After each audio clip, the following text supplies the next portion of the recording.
What's up, everyone? It is time for my next vlog, and this week I want to talk about brain hacks that you can use to show you who is in control of your emotions and your thoughts. Spoiler alert, the person in control of your emotions and thoughts has always been you. So, the way I want to show you how to get there is I want you to think about what your pet peeves are. Everybody's got them, the things that annoy us, the things that drive us nuts, and there's nothing we can do, but the moment that they occur, that thought of annoyance and frustration just wells up inside of you. Yeah, I've got a few. I'm going to share them with you a little bit later, but first of all, I want you to think about them, and I want you to know that I'm going to teach you how to use your pet peeves to show you how you can control your emotions and how you can control your thoughts. So in order to get there, there's a process that I talked about in a previous vlog. It's a while back, but it's talking about how you can learn how to control your thoughts and learn how to silence them. It's a process that has 4 parts to it, and I want to walk you through each one of them. Once I walk you through each one of them, I'm then going to show you how you can use it to use your pet peeves, the very thing that is causing the negative energy in you. I'm going to show you how you can use that to generate positive energy. So the 4 steps that you will use to get there. The first step, I call it 3D now. So the 4 steps, I'm just going to go through in order. 3D now. You're going to use 3D now to get to a spot that I call no man's land. From no man's land, you're going to use that to get to a spot I call my space. And from MySpace, at that spot in MySpace, that's where you can change your pet peeves into whatever reality you really want it to be. So, and I'm talking internally. I'm not talking like you're changing your external reality. I'm talking about you're changing your internal state of being so that your external reality looks different and it looks and feels better no matter what you're going through. So, the first step, 3D Now. What 3D Now is, to set 3D Now up, there's a study that I read that talks about how at max, the human mind is capable of simultaneously paying attention to, at the very max, with genius level, 4 things at the same time. Now, think about it like this. If you're trying to watch TV and somebody's trying to have a serious conversation with you about anything, it's very difficult to do that.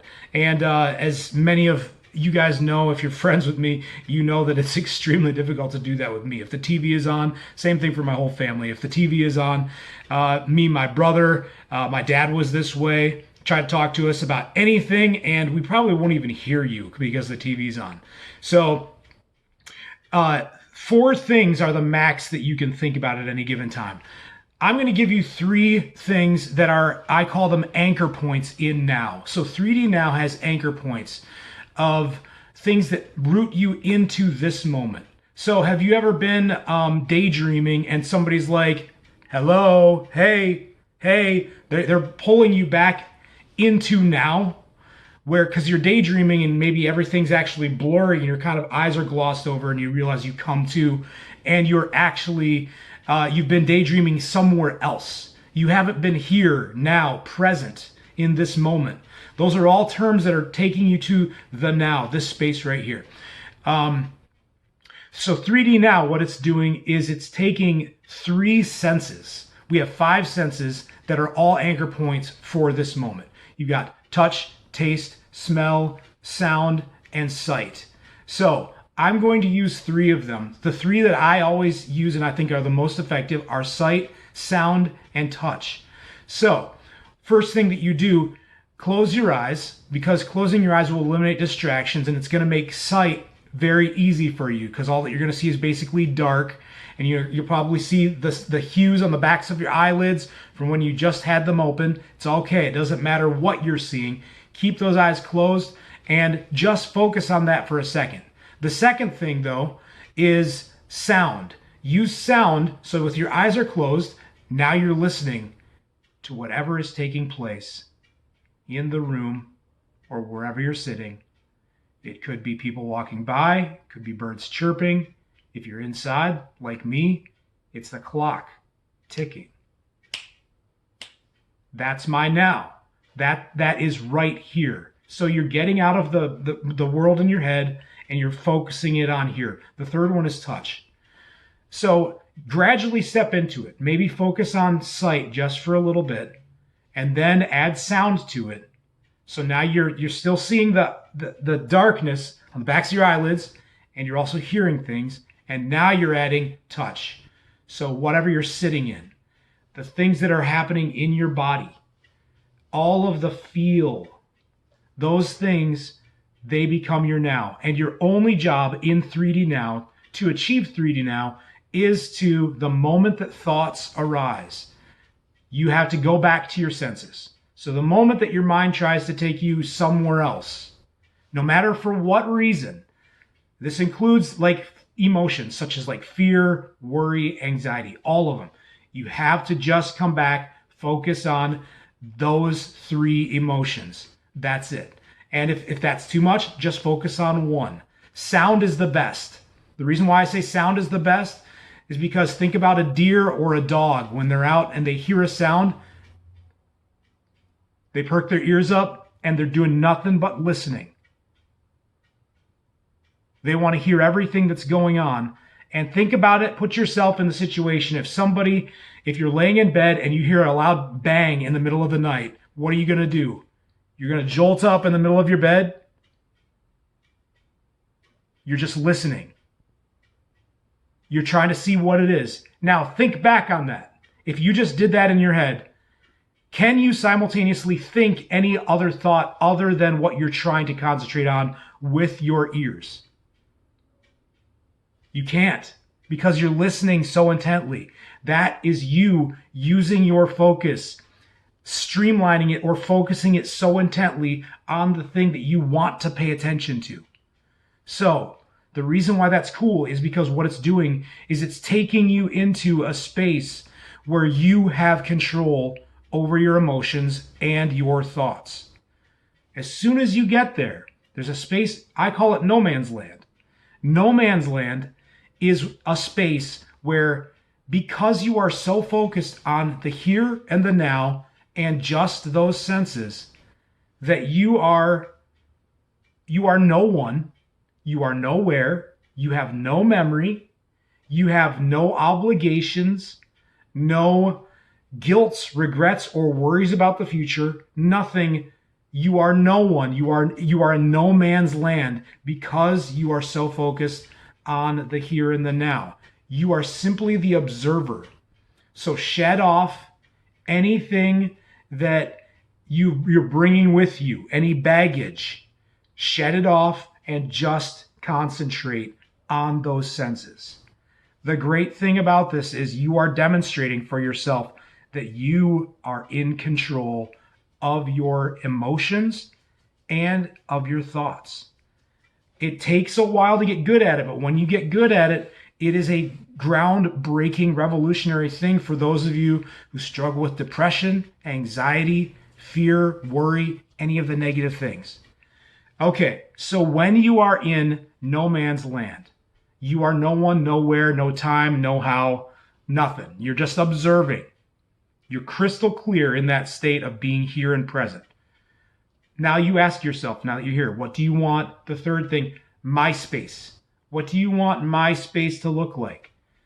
So in my space that I want it to be full of joy, love, peace, contentment, happiness, fulfillment, all of these things. Now remember, you are in control now.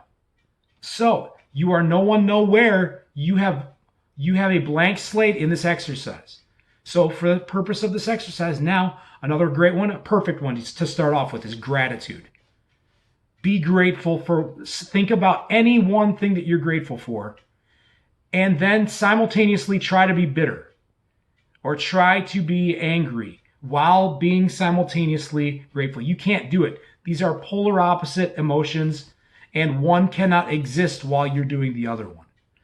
Be grateful. And we all have things that we can be grateful for. So once you've got that, just keep practicing that. Practice on gratitude. Now, I've talked about a few people before. There's 3 people that are major influences on me in this exercise. The first one, Eckhart Tolle. Eckhart Tolle is an English philosopher. That's Eckhart Tolle. That's how you spell his name. He teaches you how to release anxiety, worry, any kind of thought whatsoever, and just be present. And it's a liberating, amazing experience when you can do it. For those of you who have struggled with depression and worry and anxiety, you know how frustrating it is, and you just wish you could get out of it for even just a little bit. This is how you can do it. The second guy, his name is Dr. Joe Dispenza. He has a book called Becoming Supernatural. He actually gives you kind of this formula where he breaks it down, teaches you how to meditate really well. And his place that I call no man's land, he calls it the quantum state. The quantum state is essentially a space where you can be a multi-dimensional being, essentially, where you realize that you are in a space where there's nothing going on and yet you're observing everything. So the third person, Dr. Caroline Leaf, she talks about the quantum state also. So the quantum state for her, she talks about being in superposition, where you can simultaneously be present and be aware of a choice that you're getting ready to make, and you're the one that's kind of deciding where you want to go. This is very helpful for emotions. If you're getting ready to be afraid of something or to worry about something, you step into the quantum state and you ask yourself preemptively, before you just jump into that emotion, do I need to be here? Do I want to be here? So what do you want your MySpace to look like? Okay, so we are now at the spot, now that you've got your MySpace, of what you want it to be. Once you know where you want it to be, now let's talk about those pet peeves. Okay, so for me, my 3 pet peeves, I've got 3 of them that came very quickly to me. The first one, I document for my work, and at work we have to put in these notes, and the app that we put them in on is absolute trash, to where randomly, depending on the wireless connection or depending on who knows what, I'll be putting it in, and if I do not immediately remember to hit save, I can be working with the patient for a minute, 30 seconds, 10 seconds. It's unknown, but it's extremely random, but at some point, before I know it, it will kick me out of the app. I will have to log back in, and my note will be erased. I'll be working on these notes for 10, 15 minutes sometimes, and it's just gone. That is so infuriating. However, there's nothing I can do about it. That's the worst part. Okay, so that's pet peeve number 1. Pet peeve number 2. You guys are going to be able to relate to this if you drive at all and you use Google Maps. Now, Google Maps, Waze, Toyota, the car that I have, has some trash app of their own that they make you use their display. They're all horrible for different reasons. The thing about Google Maps that annoys me to no end is you'll be driving. I drive in Dallas on major highways. I'll be coming up on a spot where there's multiple exit ramps, and they will have on their signs, the physical green signs that say the road, the number of the road, the exit number. I'll be driving and I'll look, and there it says on Google, it shows a couple exits that are coming up, and it'll show an arrow going there, but then it will also say things on there as far as numbers and roads and stuff. And sometimes the numbers and the roads are different from what are on the actual physical sign. So you have to take a guess sometimes in the heat of traffic flowing at 60 miles an hour. And when you choose the wrong one, and then Google Maps has to reroute you and show you that you've taken the wrong one, there is nothing more infuriating than that. It is so annoying, and yet there's nothing you can do. You are stuck on this road, and that just happened. My third one, I have bad ankles. I'll be walking along, out of nowhere, I will just roll my ankle. The other day, I'm walking along, da-da-da-da-da. I must have stepped on a microscopic pine cone or deviation in the pavement. I don't know, but my left ankle, boom, right over, inverted that thing, and there's nothing that hurts worse than that. It's absolutely, it's an awful feeling. It's equivalent to if there was some gnome hiding behind some bush and he just runs out and runs up and punches you in the junk and then runs away. It's no, there's no, it's a horrible thing. There's nothing you can do about it. So the reason why I bring those up, they are perfect examples of that I've found in my life. Since there's nothing I can do about it, it has already happened. I have two choices. I can be really angry about it for an extended period of time. Or I can just say, there's literally nothing I can do about this. It's done. And me being angry about it, for the example of documenting the note or getting off on the wrong road with Google Maps, these things have already happened. And me being angry doesn't fix it. It doesn't put me back on the right road. It doesn't make my note magically reappear. Those things are done. The only thing that I have control over is my internal state of being. And so I've gotten very, aware now through meditating, through going to 3D now and getting into no man's land, about knowing what my emotional state and the energy is like inside of me. And the feeling of annoyance and of anger and of almost like a despair that comes with that, like there's nothing you can do, that's a negative, it's a negative feeling. It's not something that you really want to be in. It's not something that I want to be in. And even though it's it's like as natural as water flowing, that's not where I want to be. I put it in a natural category the same way that I would put someone that knows that they should get up to exercise, but instead they choose to lay on the couch all day long and watch TV. That's the natural thing. It feels natural to just want to not do anything and just lay there. But that's not what's calling you and bringing you to a better spot. It's not what's going to make you stronger and make you fulfilled and actually happy and joyful and give you those things that you actually want in your existence internally. So you have to then take this opportunity when your pet peeve comes up. What are your pet peeves? And when they come up, think about how it does no good to anyone, especially not yourself, for you to remain in that state of existence internally. And take the opportunity to learn in that moment. That's where you can start to become present and really become aware of the fact that you have control over your emotions and your thoughts. Because in the moment of those pet peeves, it's something that raises it to your awareness. It pulls it to your attention. Oh, look, here's that moment where, I just want to get mad, but that's right, it's not fixing anything. One of my buddies has a tattoo that says, no use crying over spilled milk. So true. It's done. So where can you put your focus? The moment that you know that you need to change it to whatever you want it to be. What are you grateful for? Immediately go there. So it's all about in how you frame things. This is instead of this pet peeve occurring and you having this opportunity to be mad about it and accomplish nothing, you're not fixing anything. You're only making the situation worse for yourself.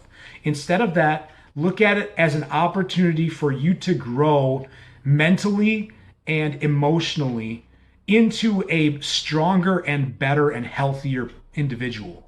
That's what you can do with these opportunities. So gratitude is a great way to get there. Now, I'm going to show you how you can reframe things. I'm going to reframe my 3 pet peeves into a bigger framework that shows you how I can be grateful even for these pet peeves. My first pet peeve of documenting my notes. Okay, before I had this job, I was living below poverty levels. I didn't even have to file for taxes. I was so poor and broke through my band days and then in college after band days trying to get my degree that I could have filed for welfare easily. I easily could have filed for welfare. So now that I have this job and I'm actually able to start taking care of myself, this note that isn't loading up that I have to go in and redo, I'm in a spot now where if that's what I get to do and I still get to get paid enough money that I can start planning for my financial future, It's worth that. I'll take a few of those. So I'm grateful. You know what? I am grateful for the opportunity to have a job where I can get kicked out of my notes, have to go in and remake them, and still be taken care of financially and have that security. Number two, Google Maps. Same thing. I use that for my driving to get to my job. Because of my job, I was able to get a car that is finally something that's reliable, that for the longest time I was driving cars that would break down all the time because I would scrap together. Sometimes I remember I had a Grand Prix that I paid $500 for, and it would just randomly shut down on me. I have a car that I'm driving, and yes, I'm taking wrong turns in it, but I'm getting there in my new car that I'm getting because of the job that I now have that has afforded me the opportunity to do this. And so now all of a sudden, this one wrong turn, so what? Do I need to take a couple wrong turns in life and still, is that my trade-off? A couple wrong turns versus having a car that's maintainable, reliable, that I can make those wrong turns in occasionally? Absolutely. Number three, rolling my ankles. I'm walking on my way to the job. I have patients that are literally bedbound. I talked about one the other week. He lost the entire function in his left side of his body. I can at least walk to roll my ankles. I mean, there's always a bigger picture. There's always a bigger thing that you can look at to be grateful for.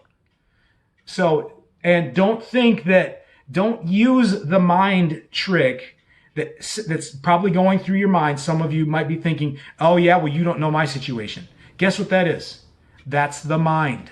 That is a thought pattern that is happening in nowhere else other than your brain, used to convince you to stay in a negative state of emotion and energy where you don't really want to be. Let me ask you a few questions. I'm going to wrap this up now. Again, think about it. Your thoughts, if they're negative, they are thought patterns that are saying things that are negative to you, and they're convincing you it's okay to stay in a negative frame of mind. Okay, think about that. Now, let me wrap this up. This is how you can know that you really do want to be in a positive frame of mind. Let me ask any of you, anybody out there, is there anyone on the planet, if you had a choice, which would you rather? Would you rather be anxious or would you rather be at peace? Would you rather be worried or would you rather be joyful? Would you rather be bitter or would you rather be grateful? Would you rather be discontent or would you rather be content? Now, there's probably going to be something going through your minds, again, thought patterns that are taking place in your mind that you now know that you have control over. Those thought patterns are probably saying, well, I'd love to be all of those things, but I can't until, or I can't unless, or I would be if fill in the blank would happen. Those are all thought patterns. Silence them. Get yourself in 3D now. Get yourself into no man's land, where there aren't any ifs, unlesses, or untils necessary for you to get to my space. My space is your space in which you determine whether or not you are content or not, whether you are peaceful or not, whether you are joyful or grateful or not. There are no circumstances. There is nothing in all of reality that determines those things for you other than you. You are in complete control of your emotions and your thoughts. And as soon as you realize that, it's exciting, because then you can start saying, all right, the possibilities are endless. Where do I want to go? I'd like an extra dose of confidence today. You know what? I'm going to start meditating on being confident, and I'm going to eliminate the negative energy that says that I can't. Because they're all just thoughts. They're all just thought patterns and energies that you're allowing to go through there. Again, 3D now, no man's land, my space. Those three things, once you get to MySpace, you can use MySpace to affect your pet peeves and allow those little things to inspire you to grow to new spaces and new territories. All right, that's all I've got for you guys. Feel free to follow me on my YouTube channel. Just go to YouTube and put in my name, Darren Keim, and let that pull up and hit subscribe if you want to get more videos, if you want to watch any of my old ones. Now, some of you guys are like, well, YouTube, it's hard to watch. Why don't you do a podcast? I'm going to be working on that. That's something that I'm looking into right now. But in the meantime, if you know where you're going, put it on in your car, sync it up with Bluetooth, just let it be playing. That way you don't have to switch out of the app. You can just be driving along and you can be listening to this nonsense that's coming out of my mouth on a fairly weekly basis. So I'm also on Facebook. I'm on Twitter. I love you guys. Look forward to talking to you. Look forward to you guys trying this out, trying out these brain hacks to show you who is in control of your emotions and your thoughts. All right, thanks guys. Love you. Bye.